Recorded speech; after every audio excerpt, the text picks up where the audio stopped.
Bears are universally recognized as one of the most ferocious animals on the planet. One look at their long claws, sharp teeth, and enormous size, and it's easy to see why. They could turn just about anything into a meal.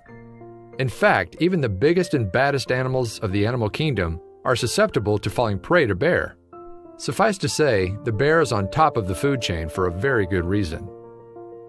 So when visitors to the Budapest Zoo in Hungary watched a small crow fall in the water inside the enclosure of a female brown bear named Valley, they could only assume that the predator would turn it into an unexpected snack. The onlookers fell silent as soon as they realized the bird's fate. It frantically flapped its wings in an effort to stay above the water's surface.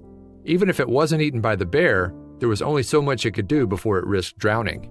Clearly the crow, who soon began to slow down as it bobbed up and down in the water, had suffered an unknown injury and needed some assistance. With its wings completely wet, flying away now seemed highly unlikely. How this crow managed to find its way into the bear's enclosure was one thing, but most knew it was only a matter of time before Valley turned a nice family visit to the zoo into a harrowing National Geographic special. When Valley finally heard the frantic splashing in the water next to her, it seemed to pique her interest. She slowly lumbered over to a nearby rock, which had some meat on it, to get a closer look. Would she be distracted by the food and end up ignoring the bird? Valley ate the food in front of her, and then she switched gears. Onlookers gasped audibly as Valley stepped off the rock and moved closer to the edge of the enclosure's pond. She had definitely seen the struggling crow, and she headed right toward it. At first, Valley seemed confused by the interloper in her pool. Usually when the zookeepers brought her food, it was left in far more convenient places, like the rock she was standing on earlier. This food, however, was different, and alive. The tiring crow settled into the corner of the pond, and it was well within arm's reach of the bear at that point. Valley leaned over and began pawing at the bird. All it took was for one heavy strike for her to harm it. Valley leaned deeper over the edge and swiped at the bird with her paw. Was she trying to grab it? Or did she plan to push it under and drown it? Either way, things weren't looking too good for the crow.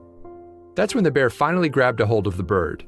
Valley approached the side of the pond, and after first attempting to pull it up with her paw, bit onto the crow's wing and dragged it out of the water, the Budapest Zoo said later after describing the incident. At that point, it appeared as though all hope was lost. While there was a slim chance the bird could have flown from the water, it was now too tired, weak, and wet to escape. It was decidedly in Valley's clutches, and its fate was surely sealed, right? But this bird wasn't going to give up without a fight.